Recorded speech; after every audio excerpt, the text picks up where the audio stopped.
दादी माँ बैठकर स्वेटर बुन रही है कि तभी वहाँ पर उनकी छोटी पोती अंजना आती है। अरे दादी दादी देखो जरा, आज मंजरी दीदी ने फिर से देर कर दी, इसीलिए मैं कहती हूँ कि उनसे कोई सामान मत मंगवाया करो।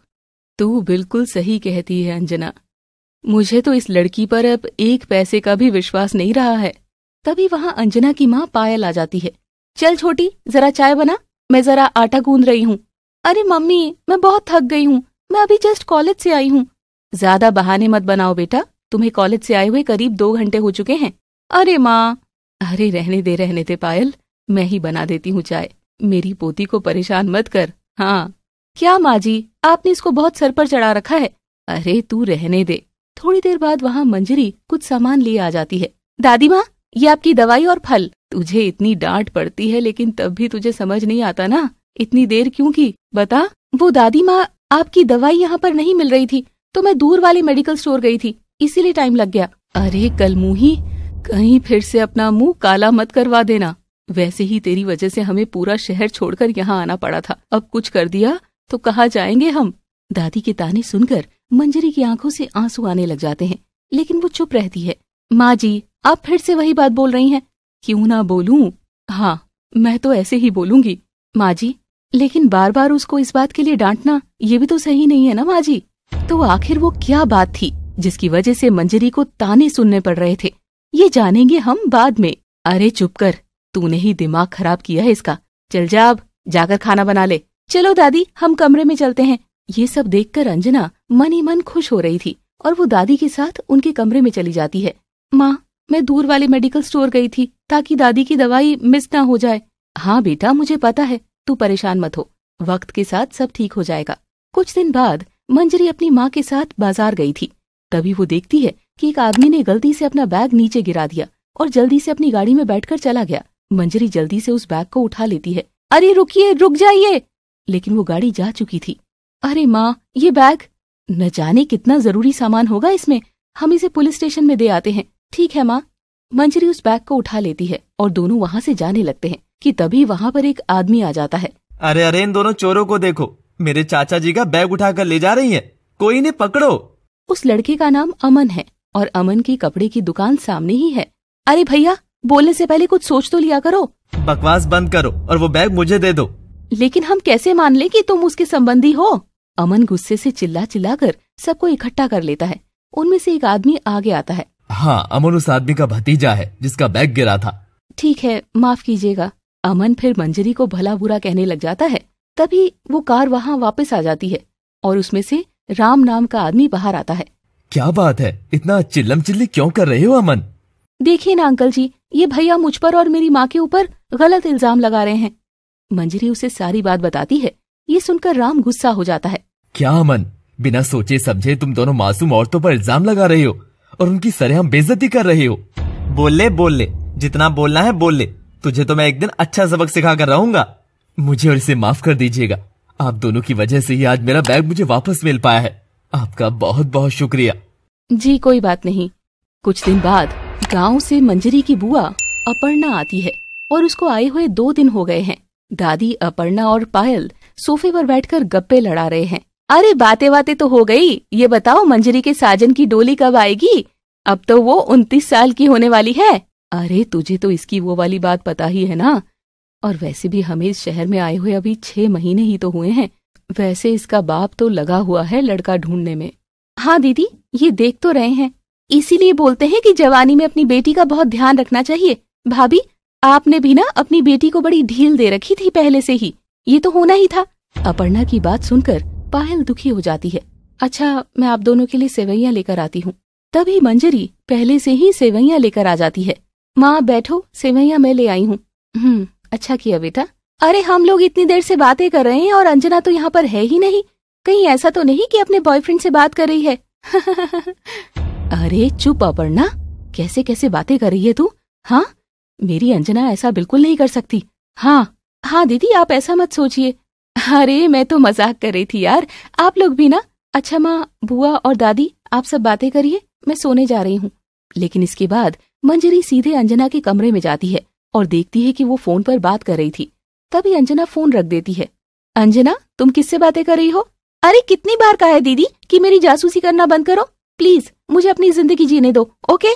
लेकिन तुम जो कर रही हो वो सही नहीं है अंजना। तुम तो दिनेश से प्यार करती थी ना? हाँ, मैं दिनेश से प्यार करती थी, लेकिन अब मैं हिमांशु से प्यार करती हूँ। बस सुन लिया, खुश?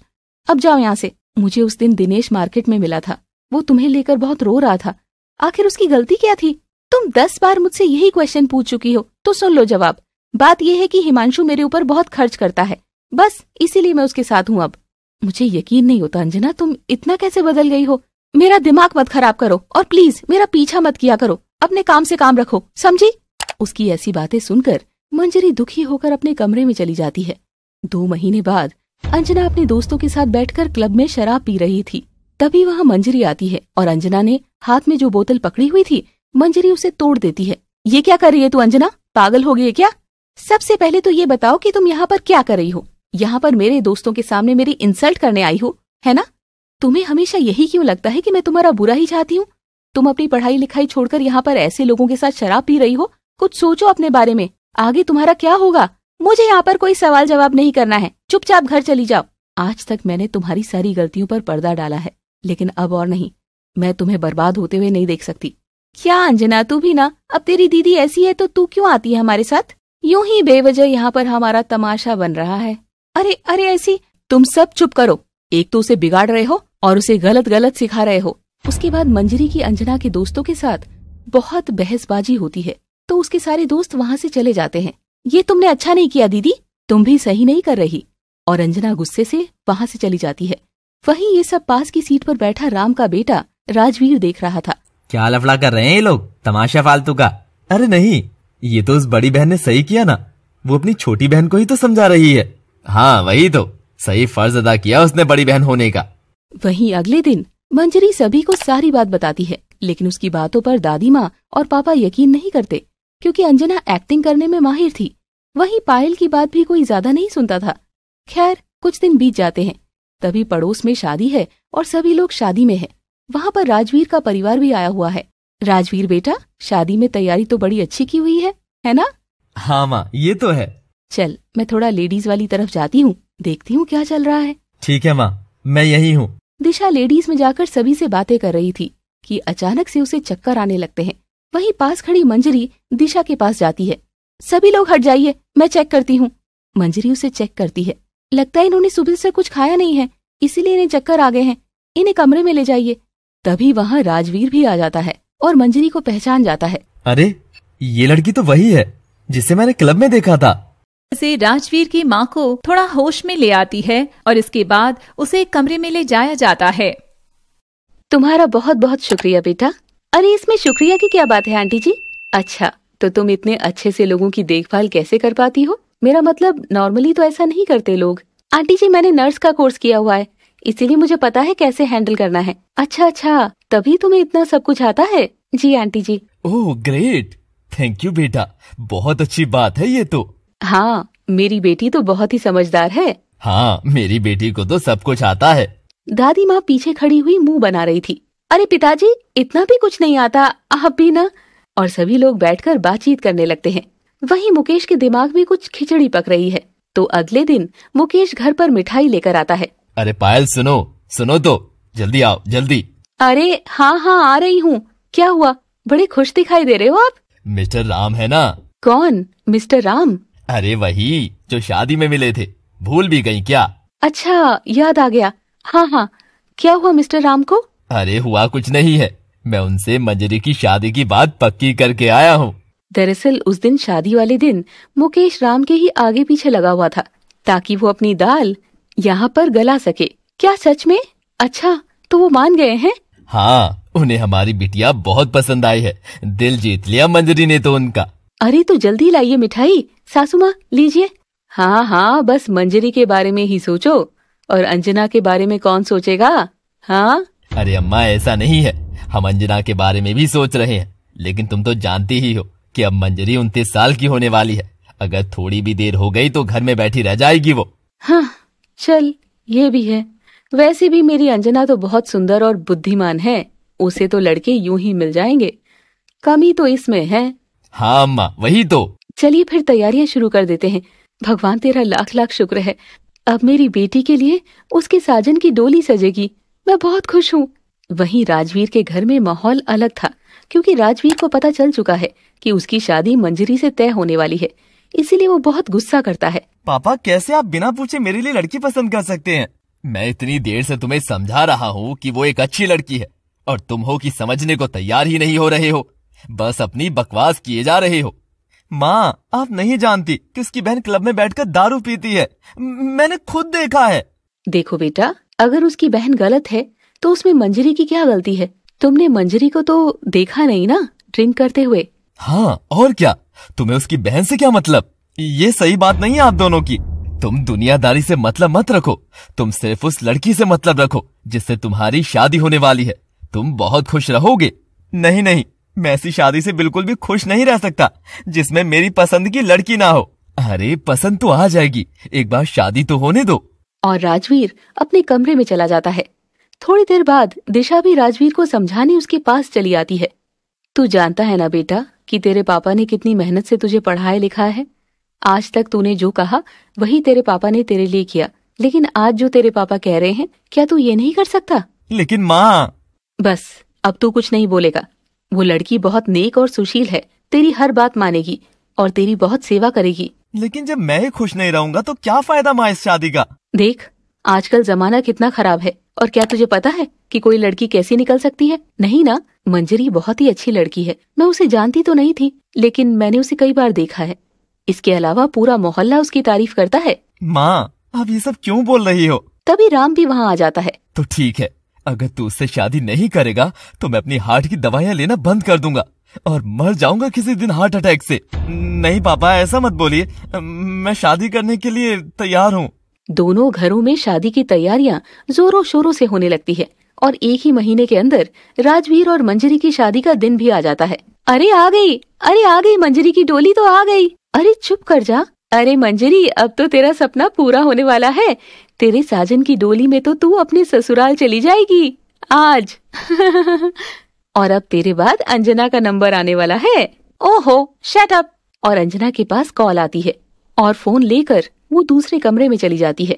थोड़ी देर बाद मंडप रेडी हो जाता है। पहले दूल्हे को बुलाइए। दिशा, कहाँ है राजवीर? बुलाओ उसे। वहीं दूसरी ओर कमरे में दिशा अपने बेटे को ढूंढने गई है, लेकिन वो वहाँ पर नहीं है। अरे राजवीर, कहाँ चला गया तू? दिख ही नहीं रहा। अरे अब क्या करें मम्मी? उसकी कॉल भी नहीं लग रही है। धीरे धीरे ये सब बात सब में फैल जाती है, और जब वो बात मंजरी को पता चलती है तो मंजरी बहुत रोने लगती है।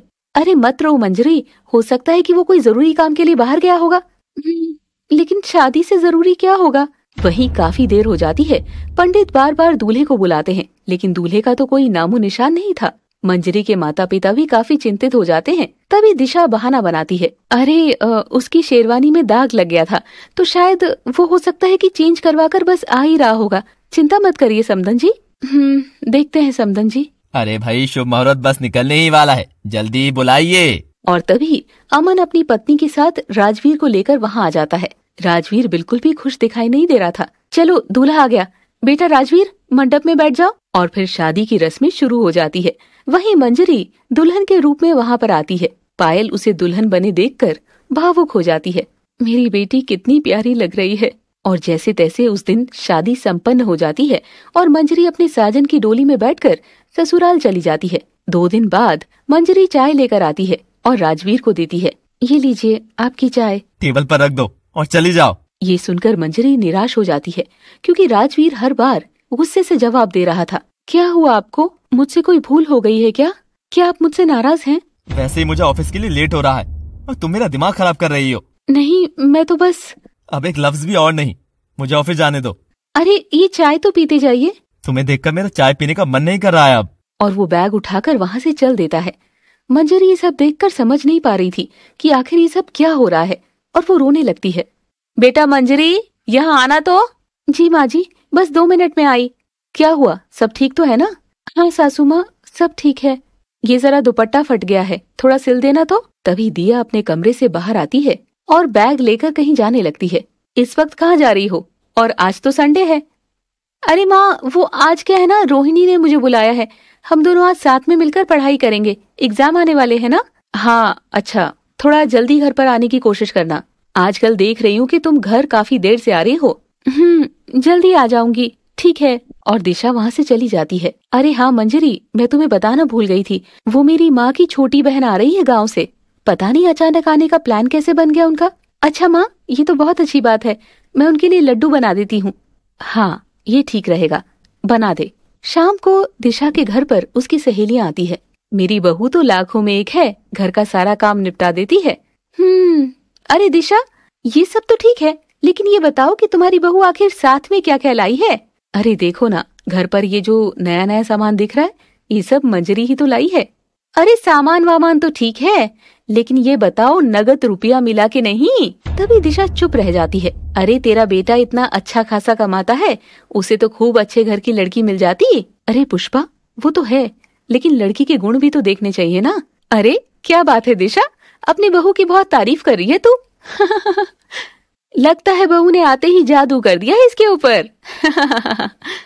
वहीं मंजरी उन सब की ये सारी बातें सुन लेती है। वहीं थोड़ी देर बाद मेहमान चले जाते हैं तो मंजरी को किसी का कॉल आता है। मंजरी कॉल उठाती है तो हैरान रह जाती है और घबरा जाती है। तुम? मंजरी बिल्कुल घबरा गई थी और उसके माथे से पसीना टपक रहा था। तुमने मुझे कॉल क्यों की? मैंने तुमसे कहा था ना कि तुम मुझे कभी भी कॉल मत करना। अरे मंजरी, तुम गुस्सा क्यों हो रही हो? मैंने तो बस तुम्हारे हालचाल लेने के लिए तुम्हें कॉल की है। तो सुन लो राहुल, मैं बिल्कुल ठीक हूँ और खुश हूँ। तुम्हें मेरी चिंता करने की कोई जरूरत नहीं है और प्लीज आज के बाद मुझे कॉल मत करना। मंजरी गुस्से में कॉल रख देती है। वहीं दूसरी ओर राहुल मंजरी के बारे में सोच रहा था। बेचारी मंजरी को मेरी वजह से इतना कुछ सहना पड़ रहा है। आई एम सो सॉरी मंजरी। मंजरी अपनी सासू माँ से कुछ बात करना चाहती थी तो वो चाय और नाश्ता लेकर उनके पास जाती है। माँ जी, आपके लिए नाश्ता लाई हूँ। वाह, नाश्ता तो काफी अच्छा लग रहा है बेटा। जी शुक्रिया माँ जी। क्या हुआ बेटा, कुछ बात करनी है क्या तुम्हें? वो माँ जी, मैं ये कह रही थी कि मेरे पापा ने शादी में आपको नगद रुपए नहीं दिए थे, क्योंकि आप तो जानती ही हैं उनके पास इतने पैसे नहीं हैं। अरे कोई बात नहीं बेटा, मैंने कुछ कहा क्या तुझसे? नहीं ना, तो तू परेशान मत हो। जाकर अपना काम कर ले। मुझे पता था कि इतना पैसा नहीं है इनके पास, लेकिन ये नहीं पता था कि एकदम ही कंगाल होंगे ये। हाँ, दिशा अब मंजरी के बारे में ये सब सोच रही थी। उस पर लोगों की बातों का असर हो रहा था। थोड़ी देर में दिशा की माँ की छोटी बहन यानी मासी भद्रा गांव से उनके घर पर आ जाती है। शाम को खाना पीना करने के बाद दिशा और भद्रा बातें करते हैं। हाँ, अरे थोड़ी तो पैसे वाली बहू लेकर आती, तूने भी बहुत बड़ी गलती कर दी दिशा। अब क्या सफाई दूं मैं भी। आप अब ये सब ना कहो मासी जी। अरे जमाना बदल चुका है दिशा, पैसे वाली होती तो एक दो नौकरानी रख लेते हम भी, फिर तो मजे ही थे तेरे। ये बात सुनकर दिशा चुप रह जाती है। चल अब तू चिंता मत कर, जो हो गया सो हो गया, हम इससे भी सब कुछ वसूल कर सकते हैं। मैं कुछ समझी नहीं मासी जी। तू कुछ मत समझ, तू बस देख। अब न जाने भद्रा के मन में क्या चल रहा था, वो तो आगे ही पता लगेगा। कुछ दिनों बाद अंजना अपनी दीदी से मिलने घर आती है। अंजना, कैसी है तू? मैं ठीक हूँ, तुमसे मिलने ही आई थी। हाँ, अच्छा किया। आजा बैठ जा, मैं अभी तेरे लिए खाने को कुछ बना कर लाती हूँ। अरे नाश्ता वाश्ता छोड़ो दीदी, अगर तुम्हारे पास 5,000 रुपए हैं तो दे दो, मुझे अपनी दोस्त की शादी के लिए एक अच्छी सी ड्रेस लेनी है। अच्छा, लेकिन मेरे पास तो इतने पैसे नहीं हैं। ओफो, अब किससे कहूँ? चलो मैं जाती हूँ। नहीं रुक, क्या करूँ रुक कर, आपसे तो मदद मिल ही नहीं सकती। अरे हाँ, याद आया, ये ले। मंजरी अंगूठी उतारते हुए उसे देती है। ये अंगूठी तू रख ले, ये तेरे काम आ जाएगी। Oh wow, thank you so much दीदी। और अंजना वहाँ से चली जाती है। वहीं ये सारी चीजें भद्रा और दिशा चुपके से देख रहे थे। हे भगवान, कैसे भिखमंगे लोग हैं। और मंजरी ने भी मुंह उठाकर अंगूठी भी दे दी। देखा इसकी हरकत, ये तेरी बहू धीरे धीरे कहीं तुम लोगों को कंगाल न बना दे। बच के रहे इससे, बता रही हूँ। समझ रही हूँ मैं सब। इसके थोड़ी देर बाद वहाँ पर दिशा का कजन यानी भद्रा का बेटा सुनील आ जाता है। उसकी उम्र 42 साल की है, लेकिन उसकी अभी तक शादी नहीं हुई थी। आ गया सुनील, कैसा है तू? मैं एकदम बढ़िया, तुम कैसी हो दिशा? अरे तुम्हारी शादी हो जाए तो मैं ज्यादा खुश हो जाऊंगी। कर लूंगा, बड़ी गर्मी है दीदी, कुछ पीने के लिए तो ले आओ। हाँ लाती हूँ। मामू, मैंने आपसे वो घड़ी लाने के लिए कहा था ना, आप लाए नहीं ना मेरे लिए? तभी सुनील अपने बैग से घड़ी निकालता है और दिया खुश हो जाती है। अरे ऐसा हो सकता है क्या कि मैं अपनी भतीजी के लिए घड़ी न लेकर आऊं? ये ले। सुनील अक्सर दिया के लिए गिफ्ट वगैरह लाया करता है। दिया घड़ी को देखकर बहुत खुश हो जाती है और पहन लेती है। देखो तो मम्मी, मेरे हाथ में कैसी लग रही है घड़ी? बहुत अच्छी लग रही है बेटा। तभी मंजरी समोसे और पराठे बनाकर लेकर आती है। वहीं सुनील मंजरी को देखकर अलग ही तरीके से मुस्कुराता है। ये लीजिए, खाइए। बहुत बहुत शुक्रिया भाई, बड़ी अच्छी बहू आई है तुम्हारे घर में। बस बस, ऐसा भी कुछ नहीं। आप तो हर किसी में कमियां निकालती हैं और इतनी स्वादिष्ट चीजें बनाई है इसने। न जाने क्यों सुनील अंजना की तारीफ करता है। ये देखकर सभी हैरान हो जाते हैं। कुछ दिनों बाद अचानक घर में हो हल्ला मच जाता है। मंजरी, मंजरी, किधर हो तुम? क्या हुआ माँ, सब ठीक तो है ना? अरे तेरी कलमुही बहन ने सुनील से शादी कर ली है। पूरा खानदान हमारे ऊपर थूक रहा है। बदनामी हो गई है, बदनामी। कहाँ जाएं? कहाँ जाकर मरें? क्या? हाँ और क्या, मेरा बेटा सही कह रहा था। जिसकी छोटी बहन ऐसी हो, उसकी बड़ी बहन कैसी होगी भला? पर माँ जी, मुझे इस बारे में बिल्कुल नहीं पता था। अरे मेरी ही मती मारी गई थी जो मैंने अपने बेटे की ना सुनी और तुझे अपनी बहू बना लिया। हाय हाय, कहीं मुंह दिखाने लायक नहीं छोड़ा इन दोनों बहनों ने। हे भगवान, सत्यानाश कर दिया। शोर सुनकर मंजरी का ससुर राम भी वहाँ पर आ जाता है। माना कि जो हुआ गलत हुआ, लेकिन तुम दोनों मंजरी को इतना क्यों सुना रही हो? इसमें उस बेचारी की क्या गलती है? अरे राम, तू कैसी बातें कर रहा है? अंजना है तो इसी की बहन ना। मासी जी, ये बताइए कि हर बात को आप बड़ा क्यों कर देती हैं?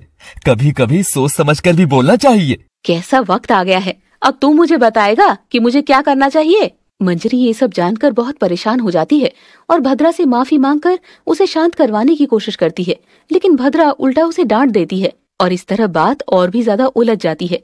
वहीं मंजरी के मायके में भी माहौल कुछ अच्छा नहीं था। आखिर अंजना ने ये क्यों किया? उसने ये सब करने से पहले एक बार सोचा भी नहीं। अरे तो तू इतना नौटंकी क्यों कर रही है पायल? वैसे भी लड़का कुंवारा ही तो था। हमारे जमाने में ये सब आम बात हुआ करती थी। आप तो अपनी बकवास बंद करिए, मैं आपके आगे हाथ जोड़ती हूँ। देखा मुकेश, मुझसे कैसे जुबान लड़ा रही है ये। मुकेश भी परेशान था। बिना कुछ कहे वो वहाँ से चला जाता है। वहीं मंजरी अंजना को कॉल लगाती है, लेकिन अंजना उसकी कॉल नहीं उठाती। 3 दिन बाद अंजना गहनों से लदी हुई सुनील के साथ मंजरी के घर में आती है। अब तू यहाँ पर क्या करने आई है? इतनी बदनामी करवा के चैन नहीं आ रहा क्या तुझे? और सुनील, तू ऐसा करेगा? मैंने सोचा भी नहीं था। अरे दीदी, सुनने की कोशिश तो करो। हम दोनों एक दूसरे से बहुत प्यार करते हैं और इसमें आखिर बुराई क्या है? बस मेरी उम्र ज्यादा है, यही ना? अरे सुनील, थोड़ी सी तो शर्म कर लेता। कम से कम हमें घर के अंदर तो आने दीजिए। गुस्से में ही सही, लेकिन उन्हें घर के अंदर आने दिया जाता है। तभी मंजरी अंजना को अकेले में ले जाती है। अंजना, आखिर तूने ये क्यों किया? तू तो हिमांशु के साथ थी ना? उसके पास सारा पैसा खत्म हो चुका था दीदी। देखो ना, सुनील के पास कितना सारा पैसा है। मैं तो जिंदगी भर बैठकर खाऊंगी, लेकिन वो तुझसे उम्र में।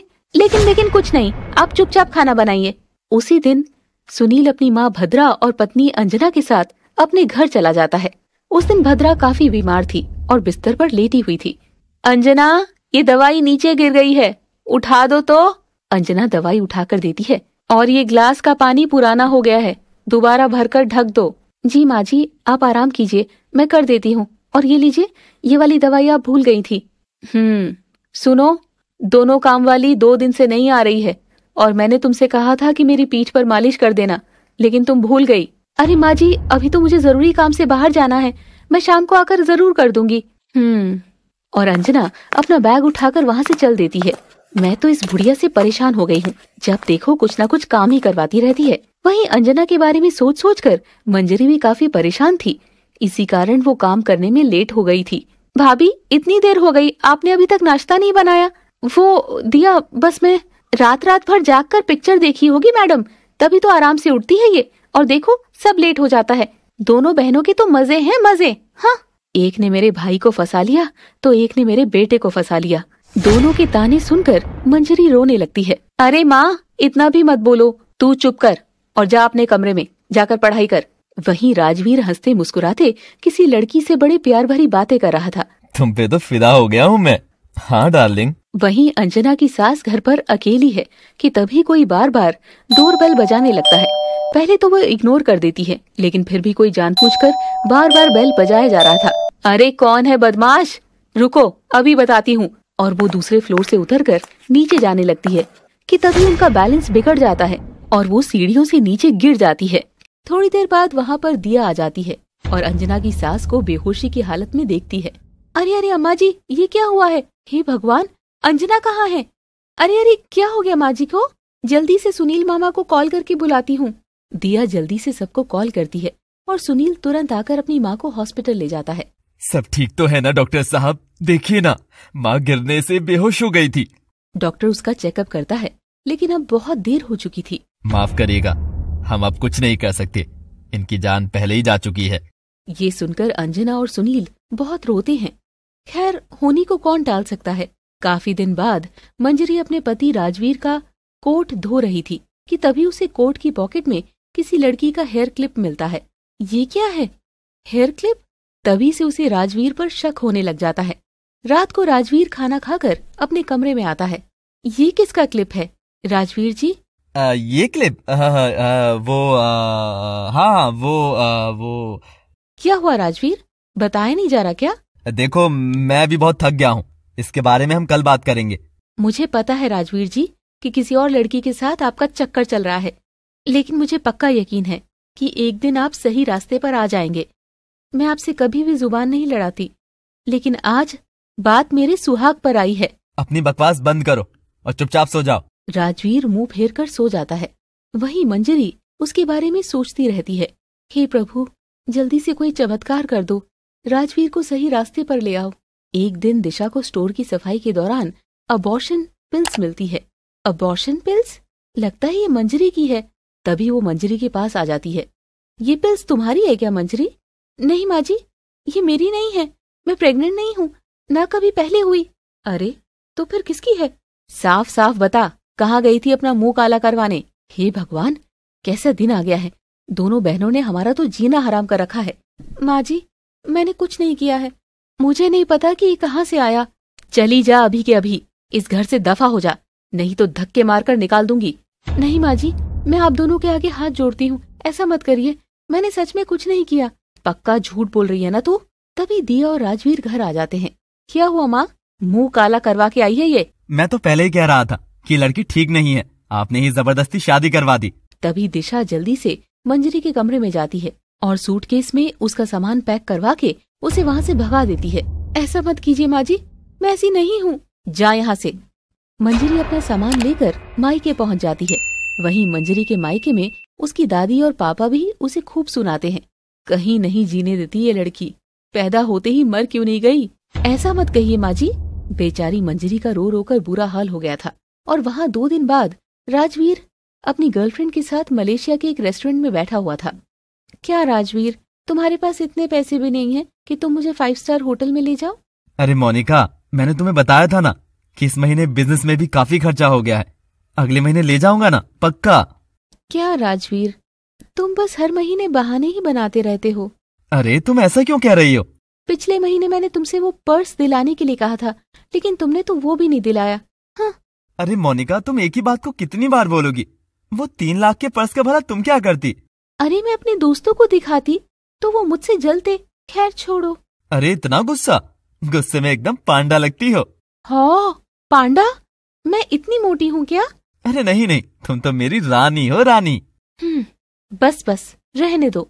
असल में राजवीर और मोनिका काफी वक्त से एक साथ थे और उन दोनों की मुलाकात राजवीर की शादी के बाद ऑफिस में हुई थी। कुछ दिन बाद दिया परेशान होती है और किसी से फोन पर बात कर रही है, कॉल पर। देखो, जो भी हो रहा है ना, बहुत गलत हो रहा है, हम बहुत बुरे फंसने वाले हैं। अचानक उसके कमरे में राजवीर आ जाता है और दिया घबरा जाती है। क्या हुआ दिया, तुम किससे बात कर रही हो? अरे भैया, आप मलेशिया से आ गए, पता ही नहीं लगा। अरे तू ये सब छोड़, पहले ये बता कि तू परेशान क्यों है, क्या हुआ? सब ठीक तो है ना? हाँ भैया, मुझे कुछ नहीं हुआ, कॉलेज का असाइनमेंट पूरा करना है ना भैया, बस इसीलिए थोड़ा परेशान हो रही थी।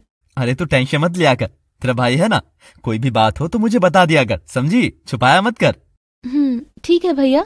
अच्छा, तो उस दिन मोनिका से मिली थी, कैसी लगी वो तुझे? हाँ, ठीक लगी, लेकिन दिया असल में मोनिका को पसंद ही नहीं करती थी, लेकिन अपने भैया की वजह से कुछ बोलती भी नहीं थी। वहीं एक दिन मंजरी के माता पिता राजवीर के घर उनके मान मनुहार करने आते हैं। देखिए समदन जी, मेरी बेटी ने कुछ नहीं किया है, तो अब मैं तो खाने से रही अबॉर्शन पिल। नहीं, मैं ऐसा नहीं कह रही, लेकिन वो दवाई पता नहीं किसकी थी, आप दोनों बड़े हैं और समझदार हैं, इसीलिए आप दोनों की इज्जत कर रही हूँ। कृपया यहाँ से चले जाइए। आप कुछ तो सोचिए समधन जी, मेरी बेटी का क्या होगा? हमें कुछ नहीं बोलना, आप दोनों जाइए, पहले अपनी बेटी को समझाइए, तभी आइएगा। और इतनी बेइज्जती होने के बाद मंजरी के माता पिता वहाँ से चले जाते हैं। वहीं दिया ने मोनिका के बारे में अपनी माँ को बता दिया था, इसीलिए दिशा को अब टेंशन हो रही थी कि उसकी दूसरी बहू न जाने कैसी होगी। माँ, मोनिका बिल्कुल भी सही लड़की नहीं है, पता नहीं क्यों आप दूसरों की बातों में आ जाती हैं। भाभी जैसी भी है बहुत अच्छी है। बात तो तू सही कह रही है बेटा, अगर राजवीर ने मोनिका से शादी कर ली तो हम लोग की जिंदगी और भी नरक हो जाएगी। लेकिन अब समझ नहीं आ रहा कि राजवीर को मनाए तो मनाए कैसे। अब तो हम ईश्वर से प्रार्थना ही कर सकते हैं माँ। कुछ दिन बाद दिया किसी लड़की से मार्केट में कॉल पर बातें कर रही थी। वो लड़की अंजना ही थी। कॉल पर, अब क्या चाहिए तुम्हें? जैसे जैसे मैंने कहा था वैसा वैसा करना। अगर तुमने होशियारी करने की कोशिश की तो तुम्हारा क्या हाल होगा तुम जानती हो ना। हाँ, अच्छे से जानती हूँ, लेकिन तुम मुझे बार बार फोन करके परेशान मत किया करो। ओहो मेरी जान, बड़ा गुस्सा है तेरे में, लेकिन ये गुस्सा किसी और को दिखाना। चल रख फोन। कुछ दिन बाद दिया घबराते हुए अपनी माँ के पास जाती है। मम्मी जल्दी चलो, सुनील मामा की डेथ हो गई है, वो अपने ऑफिस में ही थे। हे भगवान, लेकिन ये कैसे हुआ? जल्दी चलो, वहीं जाकर सब पता चलेगा। सभी लोग सुनील के ऑफिस में जाते हैं। किसी ने सुनील को खाने में जहर मिलाकर दे दिया था। वहाँ पर अंजना फूट फूट कर रो रही थी।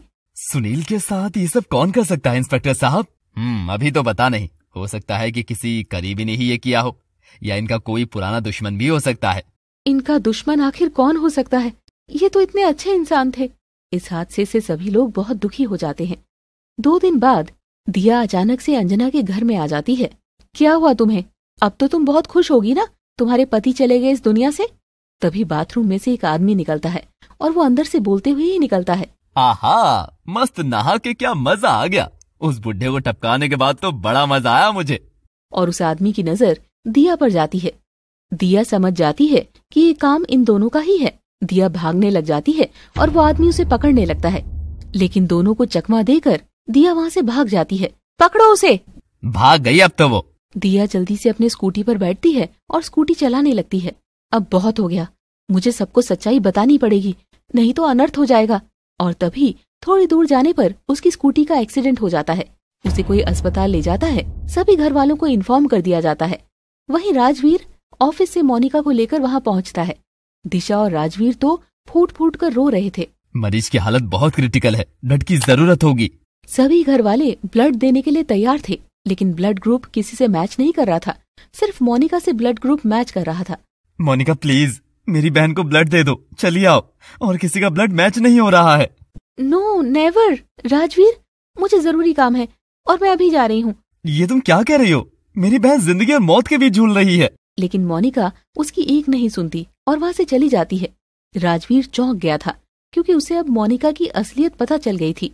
मुझे यकीन नहीं होता मोनिका ऐसा भी कर सकती है। राजवीर काफी दुखी हो रहा था कि तभी मौके पर मंजरी और उसके माता पिता वहाँ हॉस्पिटल में आ जाते हैं।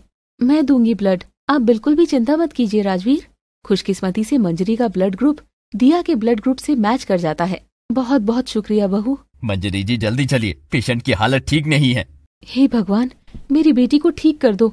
चिंता मत कीजिए माँ जी, उसे कुछ नहीं होगा। तभी मंजरी जाती है और कुछ देर बाद खून देकर वापस आ जाती है। 1 घंटे बाद डॉक्टर आता है। डॉक्टर साहब कैसी है मेरी बेटी? दिया की हालत सुधर रही है, आप सब चिंता ना करें, लेकिन उसे होश में आने में कुछ दिन लगेंगे। ठीक है डॉक्टर, आपका बहुत बहुत शुक्रिया। हे भगवान, तेरा बहुत बहुत शुक्रिया मेरी बच्ची की जान बचाने के लिए। वहीं दिशा रोए ही जा रही थी। माँ सब ठीक हो गया है, आप अपने आप को संभालो। हाँ माँ, आपने सुना ना, डॉक्टर साहब ने क्या कहा कि वो जल्द ठीक हो जाएगी। बहू, मुझे लगता है कि ये सब मेरे बुरे कर्मों की सजा है। मैंने तुझ जैसी लड़की पर शक किया, तुझे घर से निकाला, मुझे माफ कर दे। अरे माँ जी, आप ये कैसी बातें कर रही हैं? आपने कुछ भी गलत नहीं किया है। बस मैं दुआ करती हूँ कि जो भी सच्चाई है जल्दी सामने आ जाए। मुझे भी माफ कर दे बेटी, मैं भी तेरे लिए कुछ ना कर सका। नहीं नहीं, माफी मांगकर मुझे शर्मिंदा मत करिए आप दोनों। बेटा, तेरी वजह से ही आज मेरी बेटी की जान बची है। तेरा एहसान रहेगा मुझ पर। मेरी छोटी बहन जैसी है दिया, इसमें एहसान वाली क्या बात है। और तभी दिशा अपनी बहू को गले से लगा लेती है। वहीं राजवीर कोने में बैठा हुआ ये सब बातें सुन रहा था। और उसे खुद की सोच पर शर्म आ रही थी। देखो तो कितनी अच्छी लड़की है, इतना कुछ सहने के बाद भी इसने सबको माफ कर दिया। और यहीं से राजवीर को अब मंजरी के प्रति लगाव होने लगता है। अगले दिन रात को अंजना भी हॉस्पिटल में आती है और सब वहीं थे। आधी रात के 3 बज रहे थे, थोड़ा अंधेरा था, सब सोए हुए थे और दिशा को कुछ आवाज सुनाई देती है। कौन है वहाँ? तभी दिशा को किसी की परछाई जाते हुए दिखती है। दिशा पीछे जाकर देखती है तो वो अंजना थी। अरे तुम आधी रात में क्या कर रही हो? पता नहीं क्यों अचानक पेट दर्द हो रहा है, इसीलिए थोड़ा बाहर टहलने आ गई। अच्छा, ज्यादा दर्द है तो दवाई ले लो। दोनों बातें कर ही रहे थे कि अंजना जोर जोर से दर्द के मारे चिल्लाने लगती है। आह आह, बहुत दर्द हो रहा है, कुछ करिए आंटी जी। हे भगवान, मैं बुलाती हूँ सभी को। दिशा सभी को अंदर से बाहर बुला कर ले जाती है। अरे अंजना, तुझे क्या हुआ? जल्दी से डॉक्टर को बुलाइए राजवीर जी। राजवीर डॉक्टर को बुलाने चला जाता है। वहीं अंजना दर्द में जोर जोर से चिल्ला रही थी। बहुत दर्द हो रहा है, बहुत दर्द हो रहा है। आह! हिम्मत रख बेटा, ठीक हो जाएगा। वहीं दूसरी ओर दिया अकेली सो रही थी। तभी अचानक एक आदमी आता है, दिया का ऑक्सीजन मास्क हटा देता है और उसकी सांसें ऊपर नीचे होने लगती है। लेकिन अचानक राम उस आदमी की परछाई देख लेता है तो जोर जोर से चिल्लाने लगता है। अरे कौन है, कौन है वहाँ? देखो, दिया के कमरे के पास। लेकिन वो आदमी वहाँ से गायब हो जाता है। राम जल्दी से जाकर दिया का ऑक्सीजन मास्क वापस लगा देता है। आखिर कौन है ऐसा जो हमारे परिवार को मरते हुए देखना चाह रहा है? हे भगवान, ये सब आखिर क्या हो रहा है? क्या हो रहा है ये? आप चिंता मत करिए मम्मी, जो कोई भी होगा जल्दी ही पकड़ा जाएगा। मैं अभी पुलिस को बुलाता हूँ। राजवीर पुलिस को कॉल करता है। वहीं थोड़ी देर बाद डॉक्टर आ जाता है और अंजना का इलाज करता है। लगता है आपको एसिडिटी हो गई है, आप ये दवाई खा लीजिए, बिल्कुल ठीक हो जाएंगी। Thank you doctor. वहीं पुलिस आती है, छानबीन करती है, लेकिन उनके हाथ में अभी कुछ भी नहीं लगा था। तभी कुछ दिन बाद राम के भतीजे अमन को पुलिस पकड़कर थाने ले जाती है। आखिर आप मुझे यहाँ पकड़कर क्यों लाए हैं? हमें पता चला है कि तू ही राम को मारना चाहता था, उसको नहीं मार पाया तो उसकी बेटी को मारने की प्लानिंग बना ली है। ये आप कैसी बातें कर रहे हो? वो तो मेरी बहन है, भला मैं उसे क्यों मारूंगा? तूने सनी के साथ मिलकर उसे मारने का प्लान बनाया था, ये बात सच है कि नहीं? साफ साफ बता दे बेटा, वो तो सब उगल चुका है, अब तेरी बारी है। इंस्पेक्टर उसकी पिटाई करता है और धमकाता है तो अमन आखिरकार अपना मुंह खोल देता है। हाँ, मैंने राम चाचू को मारने की प्लानिंग करी थी, लेकिन बाद में मैंने अपना माइंड चेंज कर लिया था। अच्छा, तो तूने अब दिया को मारने की प्लानिंग की थी?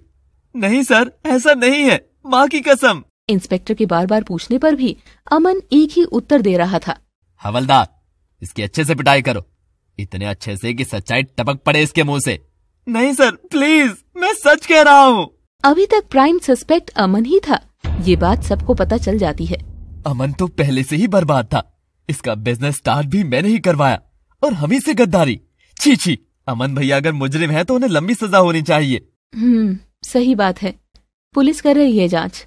वहीं मंजरी के मायके में दादी अंजना को बार बार कॉल लगा रही थी, लेकिन अंजना कॉल नहीं उठा रही थी। पता नहीं इस लड़की को क्या हो गया है, मेरा कॉल भी नहीं उठाती है आजकल। तभी अंजना की कॉल आ जाती है। कॉल पर, अरे क्या हो गया है, तू अपनी दादी को भूल गई है क्या? फोन तो उठा लिया कर। अरे दादी, वैसे ही मेरा दिमाग सटका हुआ है और आप हो कि बार बार फोन करके मुझे परेशान कर रही हो। ये तू कैसी बातें कर रही है और तेरी आवाज क्यों लड़खड़ा रही है? क्या बात है? अरे तो सुन लीजिए, मैं शराब पी रही हूँ, ठीक है? आइंदा मुझे फोन मत करिएगा, दिमाग खराब करके रखा है मेरा। अरे फोन काटना बुढ़िया का। और अंजना फोन काट देती है।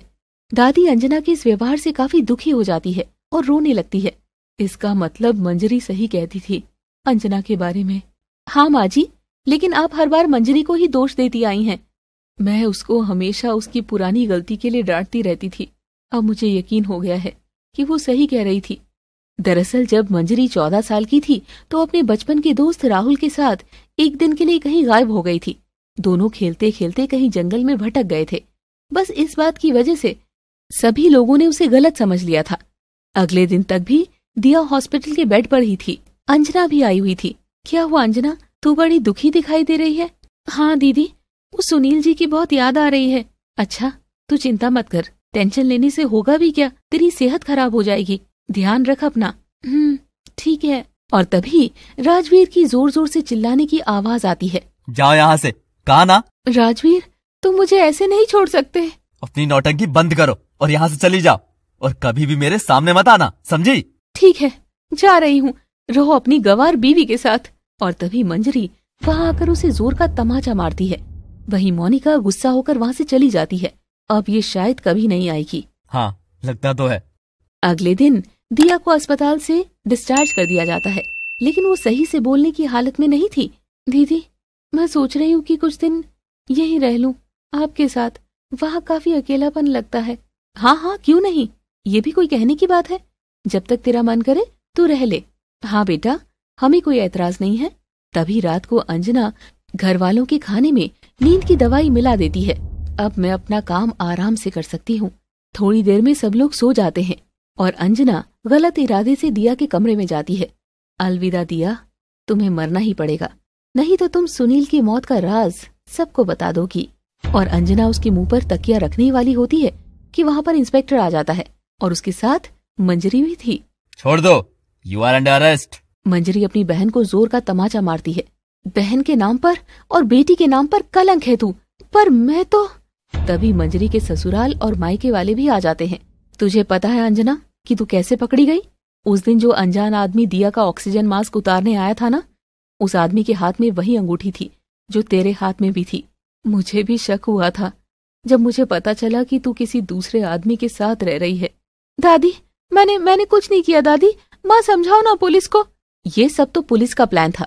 थैंक यू इंस्पेक्टर साहब। ले जाइए इसे। अंजना सबके पैर पकड़ती है और जोर जोर से रोने लगती है। माँ, मुझसे बहुत बड़ी गलती हो गई, मैं पैसे के लालच में अंधी हो गई थी, मुझे बचाओ माँ। सभी लोग अंजना से मुंह फेर लेते हैं और पुलिस उसे और उसके आशिक को पकड़ लेती है। वहीं कुछ दिनों के बाद दिया बोलने लग जाती है। मैं आप सभी को सच्चाई बताना चाहती हूँ, लेकिन आप लोग प्रॉमिस करो कि आप लोग गुस्सा नहीं होंगे। नहीं बेटा, तू बता, क्या बताना चाहती है, बता। वो अबॉर्शन की पिल मैंने ही ली थी, मैं अक्षय से अभी भी मिलती हूँ। ये बात अंजना को पता थी, इसीलिए उसने मुझे धमकी दी थी कि मैं सुनील चाचा की मौत के बारे में किसी को ना बताऊं। उस दिन अंजना ने ही भद्रा मासी को सीढ़ियों पर से धक्का दिया था। दरअसल दिया के कॉलेज में अक्षय उसके साथ पढ़ता था। दिया उससे प्यार करती थी, लेकिन उसके घर वालों ने अक्षय से मिलने के लिए मना किया था। कोई बात नहीं, जो हुआ बीत गया, अब तू नई शुरुआत कर। हाँ बेटा, बाकी अगर अक्षय अभी भी तुझे चाहता है तो हम बात कर लेंगे उसके घर वालों से। हाँ बिल्कुल। ये सब देखकर मंजरी भी रोने लगती है। बहुत बहुत शुक्रिया मंजरी, और हाँ, आई रियली लव यू। बेवकूफ था मैं जो तुम्हारी अच्छाई नहीं देख पाया। मंजरी शर्मा जाती है और इसके बाद सभी लोग हंसी खुशी रहने लगते हैं।